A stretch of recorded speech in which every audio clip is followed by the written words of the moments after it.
What up? What up? Y'all already know what time it is. Y'all now tuned in with your guy, Joe T and D. Johns. And we ain't got a name yet. So if you think of something, as you see our chemistry, just jump in the comment section and let us know what it is. But right now, man, we just gonna have a conversation and let it ride and see how it go. But y'all already know what time it is. We're gonna give you what you need to get. That felt good. For sure. That felt good to ride shotgun. I parked. We parked. That was We parked right now. I thought about it when you said it. I said, nah, let me do my part. See, bro, I ain't gonna tell you that. I took 2 texts and he was like, nah, B. Nah, I know you do this, but we don't want to do that. We ain't trying to do that. Oh man. What's good with you, fella? Man, I'm good, man. I'm good. Woke up this morning feeling blessed as always, you know. Got me a run there trying to get my body right, get this exercise going, you know. Pumping a lot of that junk food and doing a lot of stuff, man. We did a scene yesterday and then we had to wrestle. It was like a little, and we wrestled and it was 10 seconds now. Gasping. Yeah, I said, nah, we can't do that. We can't do that, man. But yeah, so yeah, other than that, man, I'm great, man. What about yourself? Life is good, man. What's up? Life is good. Family as well. My wife had a birthday yesterday.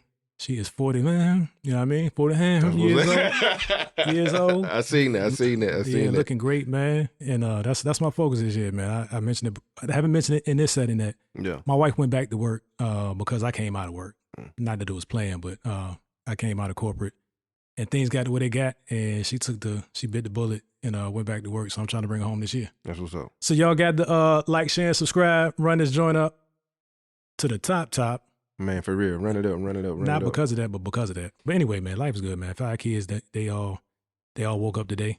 Y'all might meet one. Yeah. And I say y'all because bro showed up with a guest. Yeah. I don't know if we're gonna talk about that, but I mean, you know, we should have mic'd though. It's not late. It's not. Nah, you good. It's not too late. First time pass. Yeah, man. I had to bring back with me, man. I've been she been asking to come, so I called her last minute, but she went on and jumped up and put on her stuff and said she gonna come. So you told you was gonna get something to eat. If she, I see your video. I see your video. I don't want nothing until you got something. That's how it is all the time. For sure. It could be that going out to eat. For sure. She'll know what she want and still be like, give us a minute and get the same thing everywhere we go. Since we own it, because I ain't pull up here, but I'm in the passenger seat, so I'm gonna ride with my boy. Fast food menus haven't really changed much over the last 20 years. Right. And when you order the same thing at any fast food restaurant, not that we promote fast food, you know, it shouldn't come with a discussion. Mm-hmm. So my wife is good for what did it say? Right. The same thing it said when you was 14. Man. Get the double McBurger bacon with the pickles or whatever you're going to get, and let's rock out. Man, that's so real. Let's rock out. I'm talking about, give me the face and give me a minute. It's the same thing. We done been here. We got our favorite spots. We come here all the time. Ain't nothing different. They already got it prepared for you. They saw us pulling up. Yeah. They seen us. Now, for real though, man. That is, man, I'm starting to learn that I don't think a lot of women realize that our genetic makeup is really different. The way they think and the way we think is so different. And I think they think we mind readers because I believe they feel like that because they think we're thinking like them. We're not. Mm-hmm. We far from thinking like the way y'all might be operating. So, yeah, man. I've learned so much about my wife when she's talking to other people. Yeah. That she assumes she said to me. Mm-hmm. Like, no, I just heard you say that to somebody else. Yeah. I just happened to be in earshot. You didn't actually tell me that. Yeah. But, you know, 20 years. We'll be married 20 years on March 27th for this year. That's beautiful. 2025. That's beautiful, so, man. That's beautiful. I mean, at this point. Man. Since we hitting on relationship. You saw it. I did. Okay. I liked it. Okay. Man, kind of hot conversation going around right now about the Tonight's Conversation, the panel, the podcast, Ace Metaphor, who Kitty Rose, a Dallas native, from my understanding, Mojo Jojo, about him. And man, so there's Kitty and Keita. Keita. Yeah. Keita Rose. And I'm going to confuse it all throughout, so y'all just be prepared. Yeah, Keita Rose, the one from Dallas, broke this conversation. And I found it interesting because I was just having this conversation with bro about something similar. And then and to be honest, I was like, man, I respect anybody hustle what they doing. I ain't knocking what nobody do. So. But at this point in our community, I'm like, those conversations to me are getting a little redundant. And I think a lot of people are being taken advantage of when you having these kinds of conversations, because I don't feel like it's bringing it's making a real impact. It ain't bringing generational wealth. It ain't breaking curses. It ain't really setting people free. Because if it was, we got a lot of these conversations that's already being had on social media. They on TikTok. These same things that all of these relationship gurus are talking about, they on TikTok, they on Instagram, they on Facebook, they on YouTube. So if you really retaining this information, you don't need to be going and having these conversations. But I said all that to say, I like that it got exposed the way that it did, talking about people, because I feel like it kind of broke on the basis of these people ain't who you think they are. And with that being said, why are we putting so much faith in somebody to give us this information or this advice and give their opinion, helping us that's supposed to help us in our relationship, our personal growth, or whatever the case may be? And for one, all of them hypocrites. And for two, at this big old age, when are you going real, like, are you retaining the information and are you applying it? Because if so, why is it that we got people making that kind of money? That's what I want to get to. Why are we making that? How are people making that kind of money off the Black community, off of a conversation, and we in the condition that we in?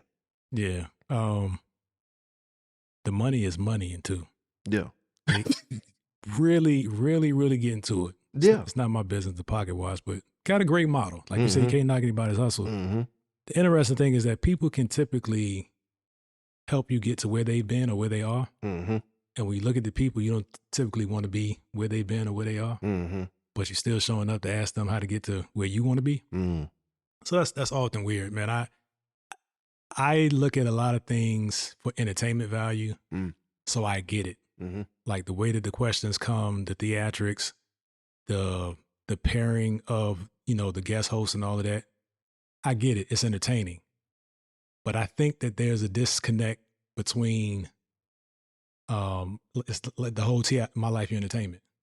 People are bringing real life issues to the stage, which is maybe they're desperate. Maybe they're desperate, or maybe they just want to shine. They want to show up on social media too.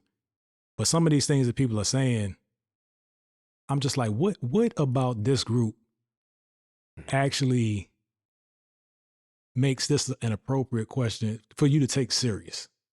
That's a good one. And I don't have a problem with anybody in the group, because I haven't consumed enough to really have an opinion. I will say that the substance that I've gotten from it has been from Trip. Light skinned with the beard. And he say some real stuff, and I'm like, he actually has a point. Everybody else, I don't know that I'm not saying they don't add value. I'm saying it doesn't come across my timeline. Right. Come across my timeline. Right. So it like I said, it's we I don't know if people value the entertainment factor more than searching for a real answer or what it is, because it's a show. So it's kind of like going on Ricky Lake. You might be too young for that. Like Ricky Lake Ricky Lake back in the day. Or Jerry Springer, you know the whole thing is about being sensationalized. So even if you go up there with good intentions of expressing what's going on in your life and the real challenge you're having, what you're gonna get is what you're gonna get. Thanks. So I grew up very, like I mentioned before, 2-parent home, and that's not a flex. This is just my situation. What I saw demonstrated was enough for me to know that I can rely on what I saw demonstrated for advice. That's real. I don't necessarily go looking for popularity to understand how I need to be a better man, how I need to be a better husband, father, things like that. So I think I don't know what people are searching for, man. We live in this media age, so even if you get embarrassed, it's like, but girl, I was popping. What you just said, man, not looking for advice, popularity, or status. Yeah. Identity crisis is very real right now in this day and time. And that's why people with the social media followings and numbers are the go-to people, regardless of who they really are, because people are associating numbers with supernatural, if you want to say. I seen what Keita, she mentioned TC, the comedian from out in Houston, and he was a part of the panel at one point. He ended up losing his page, and he got fired because she was basically explaining, without them numbers, you have no value. You can't get people ear. Wow. To me, when I hear that, I say, you can take advantage and manipulate and take advantage of people based off numbers alone. Yeah. Because you once our people give somebody a voice, listen to me. And when we're in a generation where the lies are truth and the truth is a lie. I ain't knocking nobody hustle, but if I brung up Sexy Red right now, regardless of the message she done push to, I believe, young women, and what it's okay to be and what it's okay to do. If I came out right now and said truth on top of truth on top of truth, there are women who will jump in the comment section right now and say, you can't make me hate her. But when you walk in your room, or when you walk in your daughter's room, and she doing Sexy Red dance, and she get it sexy, get it. For one, we got a lot of women who think it's cute. They'll smack, laugh, and she couldn't. Not understanding, you helping mold and shape, going back to, based on popularity and status, you basically give the influence, you allow that influence amongst your home. And our people just don't seem, we don't seem to care. We don't seem to care at all as far as who's our role models. If there's enough people that agree with foolishness wins every time, because you're not the outcast if you're on the side of the wave, right? And I had to start looking at things, and again, it's not being a hypocrite, but it's as I mature through life, my life requires different things of me. So even things that I used to listen to before I became a parent that didn't necessarily have anything to do with degrading women put me in a mind space that is not that doesn't help me in the space I'm in now. So I, like I said before, huge Jay-Z fan. Rap front to back. Can't do it so much anymore now because I can't afford for that to be the continuous influence in my life for what life requires of me right now. So to the extent that I'm not so naive to think that my children won't listen to certain things because they don't hear me listen to certain things, I have to, number one, be of a sound mind to be able to address it. And I can't be hypocritical to them talking about why it's not good if I'm still listening to it. Facts. So that Sexy Red playing in my daughter's room, number one, door coming off hinges. Amen. Door coming off hinges might cut the electricity, well, whatever. Yeah. However you powering that source, we're going to get rid of that. And I don't think it's funny, right? I don't think it's funny to over-sexualize women, period. Though there was a time when I enjoyed it. My life is different now, requires different things of me. To have an 11-year-old daughter that could probably pass as a 13, 14-year-old, I got to be conscious of that. So the things that we're promoting, especially if, which my wife doesn't, is laughing and joking and priding on too, that becomes acceptable to her. Right. What seems to be entertainment evokes or invokes emotions and reactions from young boys too. Because they're taught to glorify it. And if you're doing this part of what Sexy Red does, surely you're willing to go all the way left what Sexy Red does. And now you compromise. Now your daddy locked up. And I'm waiting to get out to tell you my story. Yeah, exactly. And going back to our conversation in our first podcast, a lot of people going to strike it up to it's just music. It doesn't have an influence. And we all know that to be a lie. Now, to stick on the tonight's conversation, she brought up, she did bring up how Trip is one of the stand-up guys that was faithful to his wife. She said it was interesting and very encouraging to watch a man come take care of his business and go home, which is a conversation we need to have. because because to me that was the most powerful thing she said out of everything she done said. Because our men need to see that. Yeah. They need to hear that. They need to know that that's possible. Now, all the other things she said would stem from her not getting paid. That's the source of it. The crux. The source is out of all this work that she was putting in. Basically, it came to a point where they weren't getting paid, and that's a problem within itself. But in the not getting paid, she called. It sounded like she had a conversation. I can understand it got heated because I would too about my money. It's zero understanding when we talking about. Yeah, what language is that? Yeah, dude, zero. I ain't feeling what's going on when we talking about, you know, took advantage of me on a financial end. So it turned into her basically exposing everything that's been going on within the podcast. Now, watching that, I wish we could have a conversation with all the people that has been watching this, that has been tuned in, that has been saying they've been being fed. I wonder what is their reaction and how do they feel watching the people that you were basically going to get fed from are not even who you expected them to be. That's like the proud vegan that only eats Oreos. Oreos are vegan. They're not good for you. You just consuming. You're proud to say you're associated with this thing, but you're not actually healthy in it. So you like being attached to this platform because it's popular, but there's not much healthy coming out of it. That's idolatry, ain't it? In a form, you kind of idolizing based on the status of, and just turning a blind eye. And you have a biased lens. Don't worship people. My daddy told me. Don't worship people. Then that's really what it boiled down to. Yeah. Because it's because I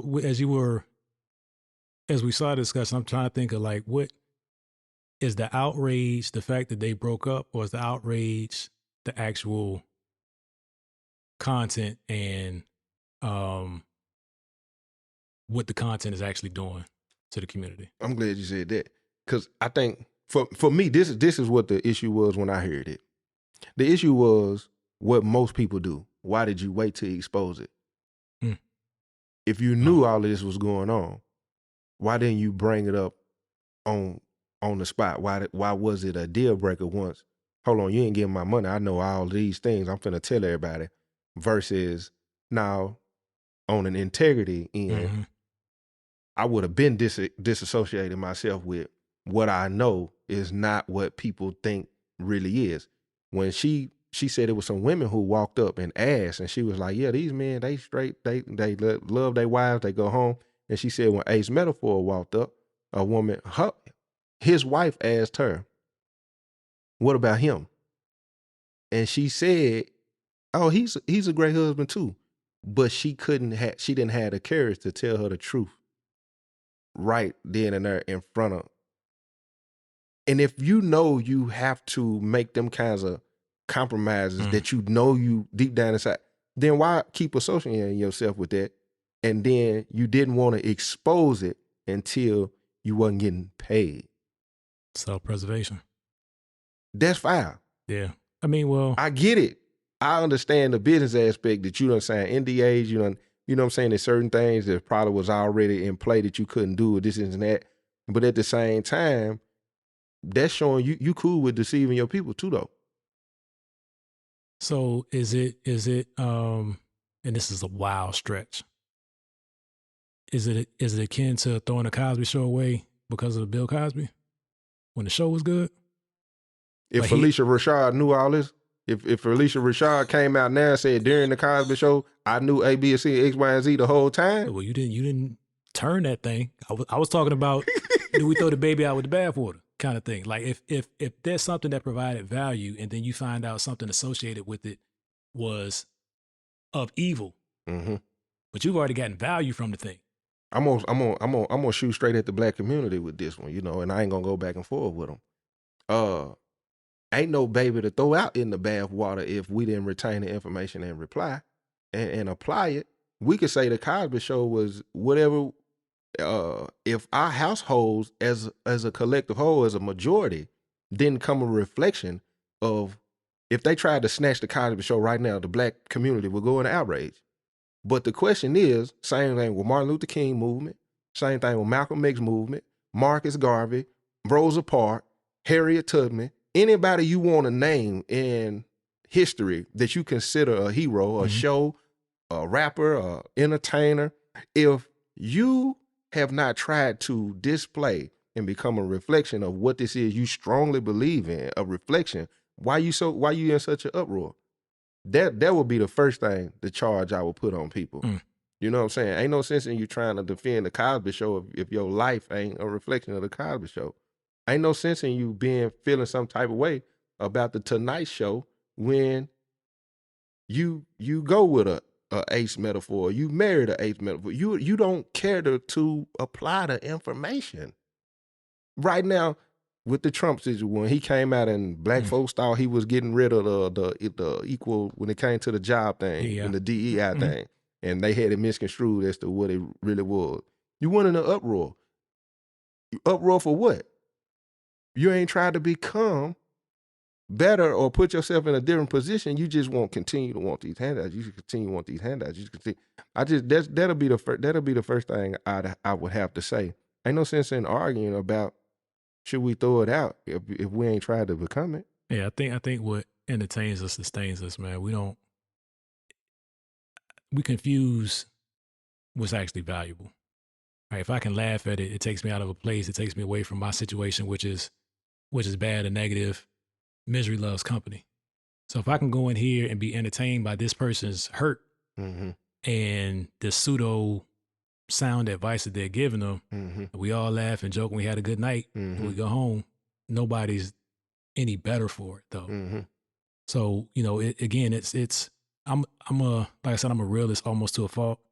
So when things happen in entertainment, I'm like, oh, it's like when a power couple gets divorced. I didn't know them to defend their character from jump.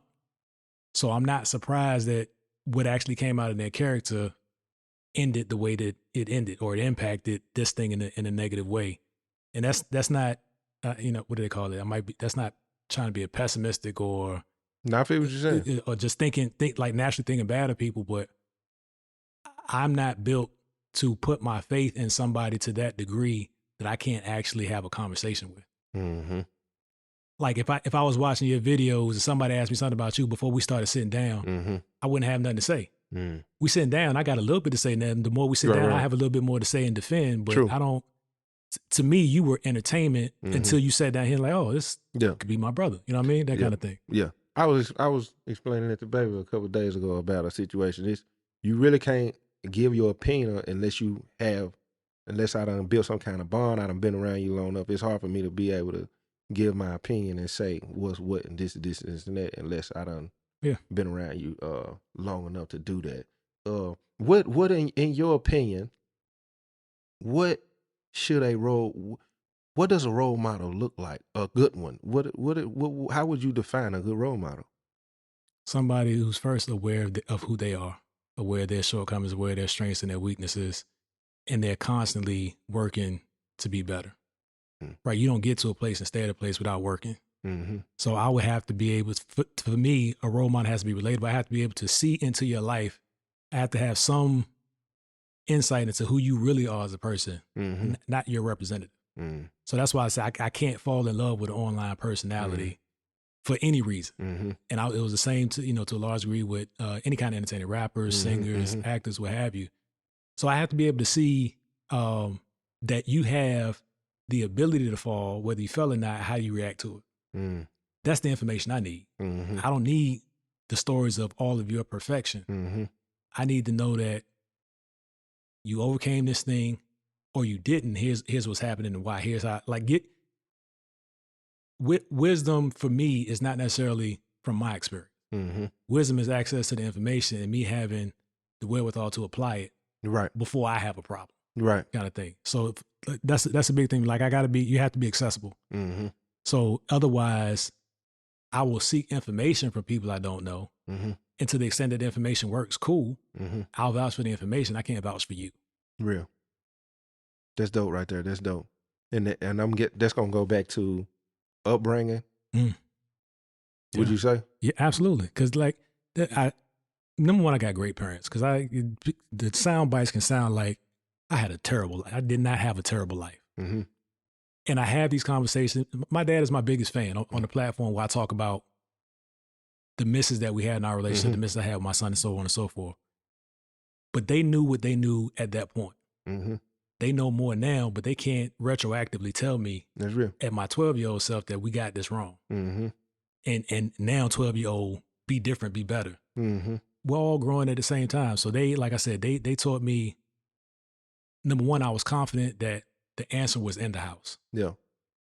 Some degree of like us getting to, and it was going to come from a good place. It wasn't coming with any motive or anything like that. And then again, the whole don't worship people. I remember when Michael Jackson died. And I think like I had just come back from Iraq. I woke up, I saw the news, I went back to sleep.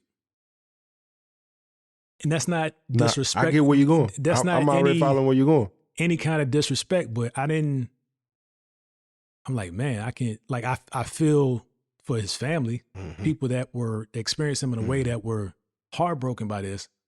But I couldn't understand, I could never understand how you get that close to a person that you've never been close to. It's no different than people who get excited that it's a celebrity birthday. It's no disrespect, but it just didn't excite me. Like, what? You don't even cherish your own people like that. My boy, happy birthday, my boy. Yeah. What would you say? Because it's intriguing to hear you say that, because I don't feel like I had role models.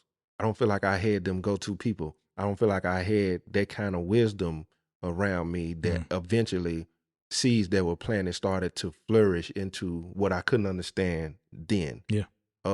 Literally life had to teach me a lot. There are some moments that I know, but not more than not enough. Yeah. Too many of our young Black men and women think corny is a bad thing. And I'm using the word corny because I know that's what people would put that in the category of corny, lame. And it's not. It's a beautiful thing. Even me growing up, there were certain things that we picked on the way some of my friends who had very articulate family members, parents. Yeah. The way they articulated things. Our mind was pick on them, they proper. They trying to sound white. Yeah. Or this and that. And really they were just around educated people or the way some people dressed. If you didn't have on the J's or they were teaching them financial literacy, how to budget, and they stood on principles and standards. Why? While majority of my people and family were trying to keep up with the Joneses and were cool with being broke as long as we looked like we had it. So passing that on down to how I carry myself, because certain things that I was programmed and conditioned to believe was lame was actually the future. Yeah. Yeah. So what would you say to that to young Black? Like what? I got you. I think success for us at a young age is to be like everybody else or to be liked by everybody else. And what we learn in adulthood is that the masses is not what a success is. The masses create the success for the few that chose to be apart, different, right? And even if you look at the word of God, set apart, different, peculiar people, that kind of thing. So we associate like our ability to be accepted kind of dictates our self-worth. And that's something I'm going through with my youngest daughter. She's 11. and she's an empath to the nth degree. She wants everybody around her to be happy. Mm. And everything could be perfect, and one negative comment comes her way. That negative comment is probably going to drive her until she comes home and talks about it and gets a sounding board that, like, somebody said something about my hair. Mm-hmm. One person said something about your hair? Mm-hmm. Probably out of jealousy. But it's that thing where we're built to, like, we're conditioned to, for that to be a successful life. Going through life with people, like, without, not necessarily conflict, but friction. Mm. Friction is healthy. Mm-hmm. But we want to avoid it as much as possible all throughout life. Right. Those that take on the friction and get through it and are better for it, those are the people that are successful. Those are the people that we're looking up to and championing because they're the few. They're not the many. That is so real. That is so real that the friction is healthy. Yeah. Painful. It can be discouraging. It can be frustrating. That balance of what you just said, going back to the role model, her having that go-to to get that wisdom to balance out that noise. Mm-hmm.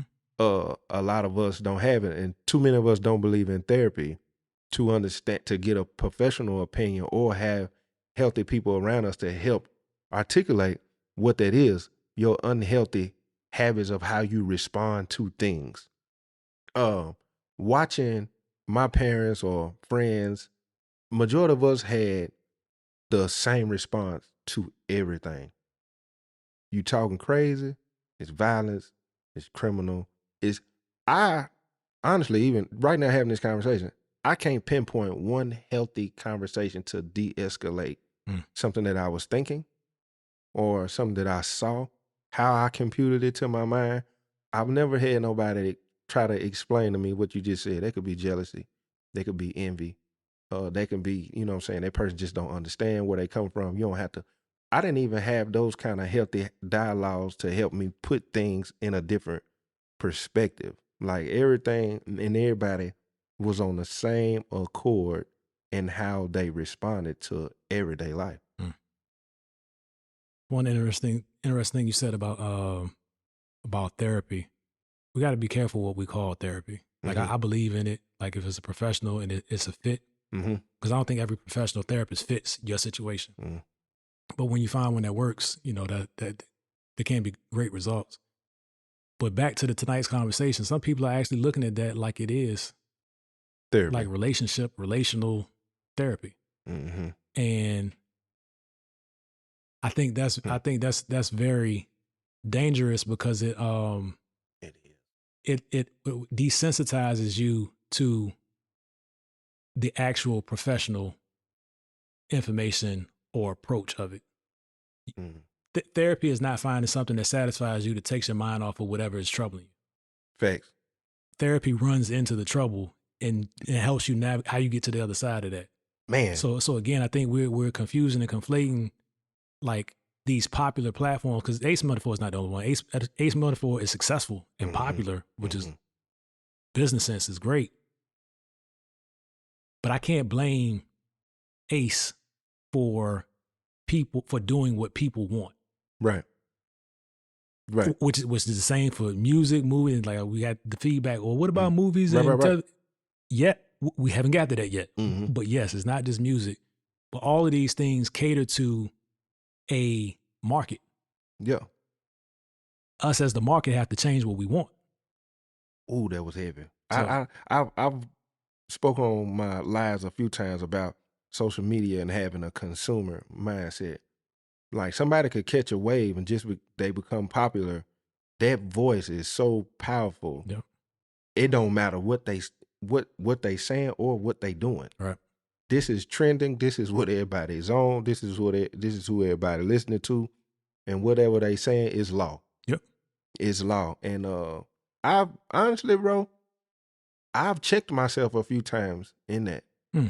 When I first started, when I was listening to what you were just saying about Ace, at some point, hold yourself accountable too.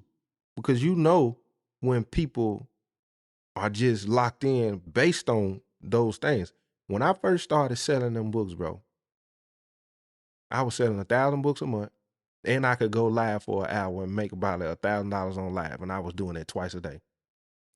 I literally, but see, that's the spirit working though. That's that chastisement and that correction. I was grabbed.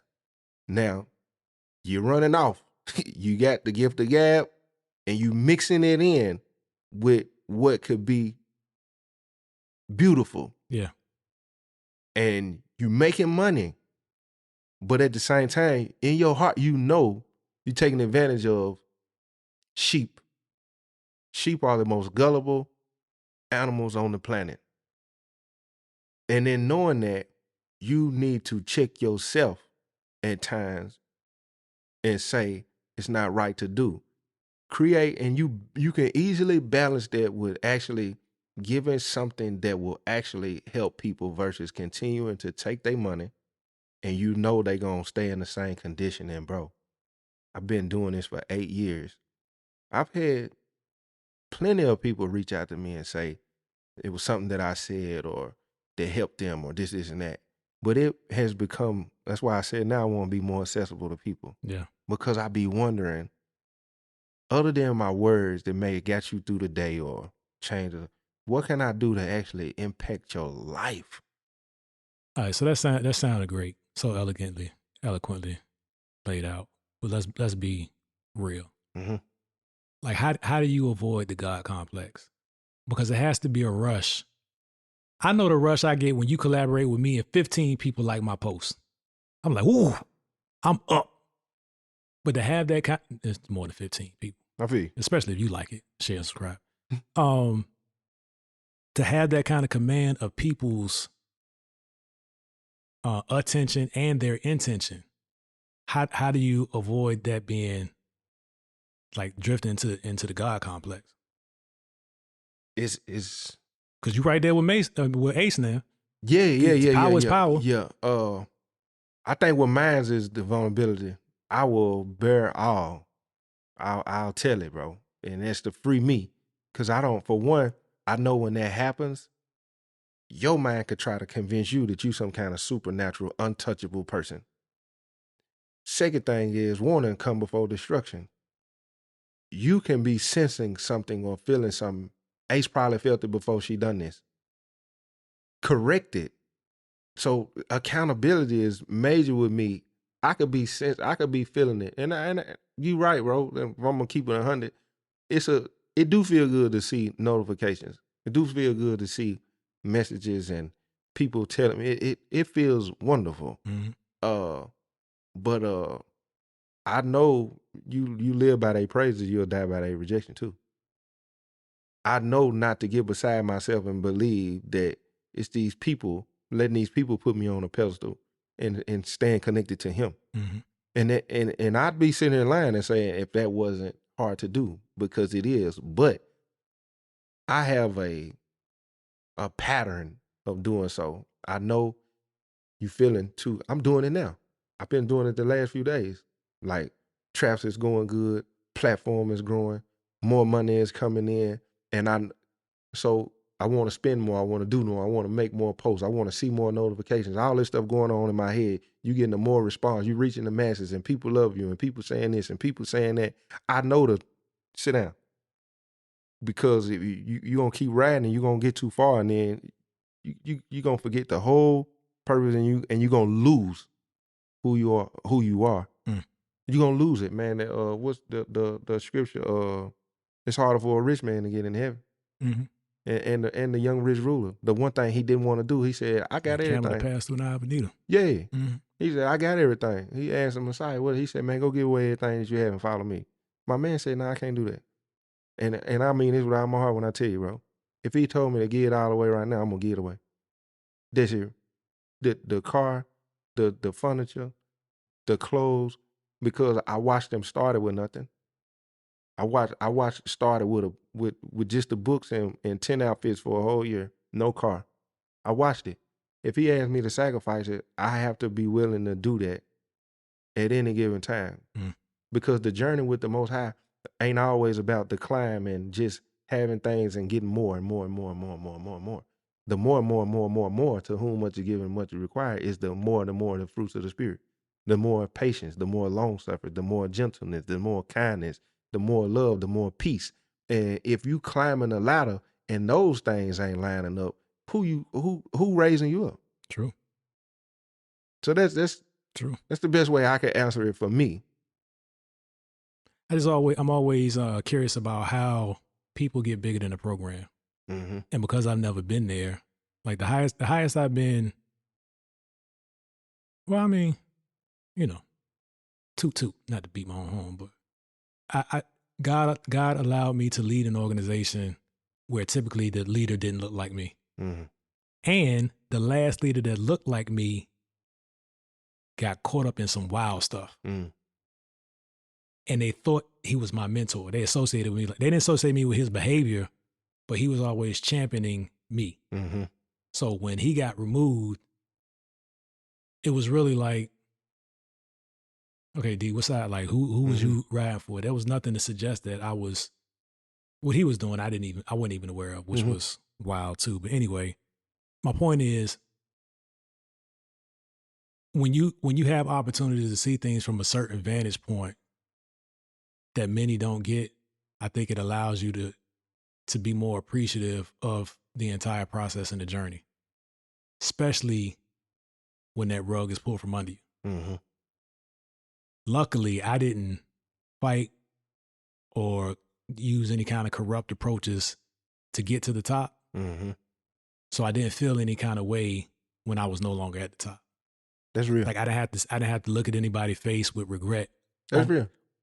Figuratively on my way down. What really happened is I sat in the position for a year and a half as an acting VP. Mm-hmm. They hired somebody that looked more like the senior leadership staff.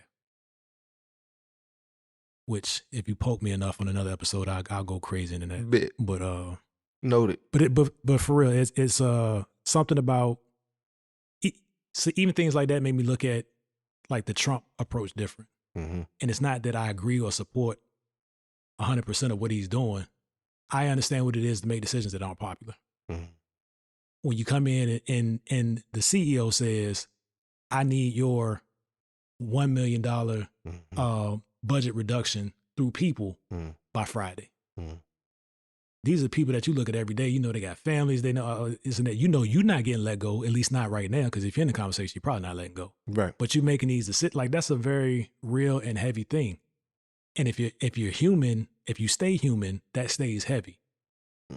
When you lose the human, you become moving to the God complex. Now you think that you're wielding that power. That's the thing. It got like that, bro. It most definitely got like that, and it wasn't hard to turn off, especially coming from never having that kind of legal money. I wanted to just keep going and going and going, but I could already see ahead what they look like. Yeah, I could already, and it ain't enough of us that'll make that sacrifice, and I find that amazing. I'm gonna tell you why, because you had the money. That was the conversation I had with myself 100 times. You have it now. It's the Proverbs, I can't remember it verbatim, but it's basically talking about how never being satisfied. You prayed for a financial blessing. If you give me the 20, I'm going to do A, B, and C. He gets you the 20 because you mismanaging your funds. Now, all the things that you accumulate look like the same when you was making 10. Because now your expenses done went up. You went and got a more expensive car, more the insurance on it costs more. Yep. You stopped buying just regular clothes. You started getting designer. Your bill got high on your clothes, and then so that 20 look the same as the 10. So now you feel like now your prayer get back to I just need 50, and you can repeat that process, and you end up in that same cycle. My first year, I remember catching myself and saying, you keep moving the goalposts. You keep saying, and the ungrateful part of it was he kept doing it. So at what point do I hold myself accountable and say, man, and I think more of us need to do that. If more of us done that, we could have more unity and we could have more within our community as far as resources.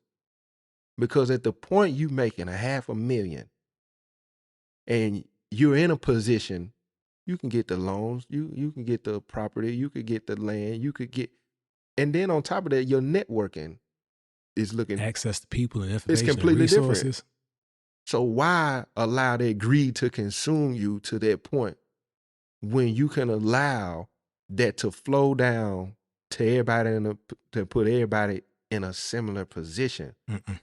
It just don't work like it do it. Because it's my turn. It's too simple. It's my turn. It's too much like right. It's my turn.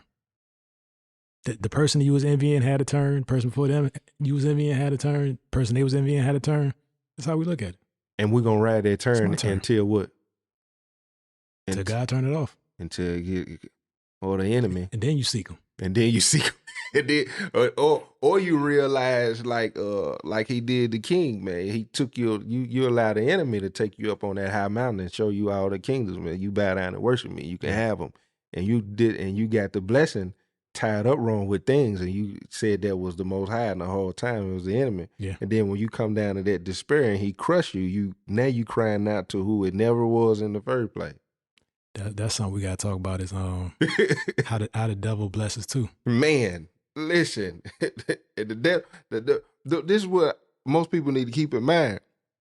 The devil blessing you is coming with things. Yeah, that evoke an emotion that are particular to what you want, to what you care about, what you lust after. Mm-hmm. It's not to grow you. Mm-mm. It's them things that you never thought you could have. Thanks. That you probably never should have. Oh, he gonna grow you. Get that. Get that. He gonna grow you. He gonna grow you, man. And man, I don't put a charge on y'all, man. If you watching this, like my man said, man, like, share, and subscribe. Drop your opinion in the comment section because a lot of people, I know you watch, but the comment and the interaction and impression, it helps. So that's a plus. Even if you just put a peace sign in the comment section to let us know you was here, or just saying salute, or keep going. Every little thing matter. Every little thing count. And if you agree, just say you agree. If not, say you disagree. Say why, or give us your opinion. We'll come back and answer questions. Drop your questions in the comment section. If you got some questions or something, we can come back and run it that way too. This was a quick commercial break, me please. Talk. Yeah. I didn't know if you was in it. I was like, I'm in the passenger seat. It was just a quick. My seat back. So yeah, okay. Then I'm gonna wrap it up with asking a question. In all honesty, there's a lot of us in the community having great conversation about building and coming together. Mm. Can you see it happening? Why and why not? I think it will happen in pockets. Mm-hmm. I think it'll happen in pockets. I don't know that some of us aren't able to identify with success, and life experiences have suggested that success is bad because you've never experienced it. Mm. So anybody else is experiencing it must be evil. They must be sold their soul, or what have you. A lot of us don't believe we can actually have abundance, and that's something that I like this whole journey with me coming out of corporate life was super comfortable. Mm-hmm. I worked hard, but I knew every other Friday it was enough to keep me going a few more Fridays, right? Mm-hmm. Then on Fridays stopped, and I was like, okay, I got a stash. And I was like, I was comfortable, but I wasn't taking action. And that money goes. Mm-hmm. And when I don't know if it's worse to have access to a lifestyle that you can no longer have, or only to desire a lifestyle that you can never get. I don't know which is worse. But once you tasted it and you know what's possible, the value in that is it helps you think different, because if it happened once, it can happen again. Facts. For those that it's never happened once for, I think that's the challenge of like that belief level. Mm. Even like you said, that circle of like you couldn't recall positive words being spoken in terms of like de-escalating the situation. Like some people's whole experience with money is we just don't have it. And that's life. And we start to call it, but we had fun. Yeah. And I'm not making light of it. Because I listen to the story from my parents, like with me and my sister, first generation out the hood.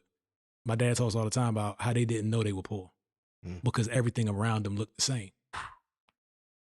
Like for Christmas, they might get an apple and a banana. Yeah. And they were excited about it.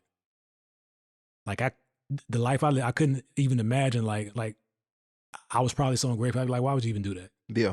But that's the difference that changed in the generation. Not that I'm condoning being ungrateful, because I don't allow that in my house. But the point is, what the conversation is for 40 years typically is less likely to be undone in 2 years if you've had 40 years of it. That's real. That's real. I can dig that. I can dig that. But you're passionate about that. Why are you so like? That's been a theme on your lives, sitting at this table. Like we don't know how to farm. We don't have no land. We don't like what is the deal with you in that? He showed it to me. I seen it. I got a revelation when around the time when COVID hit, and I couldn't shake it. And we're going on what 4 or 5 years since COVID. 20. Yep. When COVID hit, I remember I had ended up calling my sister because it kind of spooked me because I seen we were not prepared. If anything happened, the grace is up on us. People look at grace and thinking grace is you survived or you got through certain things, or certain things changed over time. Grace in dealing with what I'm seeing is kind of scary because he only allowing us to get by and relying on the government still or each other or whatever the case may be is because we won't turn on the switch and understand that the power is within us to actually become what we're dependent on. And when I started seeing that during COVID, even though I feel like there was a transference of wealth that happened that a lot of us could not understand, so we blew the money. I also saw that churches that people been tithing to all their life, they could not go and get a stimulus from. You had to wait on the government. You've been at your church 10, 20, 30 years, and it cannot sustain its members if something chaotic happened to that extent. There was no land, which means no fruits and vegetables to feed their people if they quit shipping it or quit growing it here. And when I started seeing that, it kind of spooked me, not knowing how to fish, not knowing how to hunt, not knowing how to have real survival tactics if the Most High chose to say, let me show you what that looks like if the government say he don't want to give it to you. Let me show you what they look like if you surrounded by people that don't know how to do this. Let me show you what real panic would look like if you don't move and get in position. And it spooked me. And so it still be on me. And a lot of times, I'm talking to people, I'm talking to myself, because I'm also trying to grasp what this is I feel and what I see without knowing exactly what to do. So that's why it's been so heavy on me. And I see there is a time coming when if we don't prepare, it will shock a lot of us in what's going to happen. Yeah. And we'll just be sitting and waiting for help when the truth is he's telling us that you're going to have to help yourself and when that time hit. That hit home because my father to this day has a garden in his backyard. Greens, tomatoes, potatoes, peppers, corn. Man. Bunch of stuff. But I don't. And I don't out of resentment because when I was young, I used to have to he had a much bigger garden that I'd have to go and till and pull weeds and things like that. And I was like, man, I'd never. Yeah. About to lose it. About to lose a generational gift. Always talking about the curses, but a generational gift and a lesson. What? That could sustain us, that's going to be needed to sustain us because I wanted a more comfortable life for my family. bro. So I heard you, God. Heard you. And with that being said, man, it's a blessing, bro. That's all I got, man. That's how you can wrap it. I don't even know what to say to end it. Defaults, we appreciate you guys. God bless you. Peace.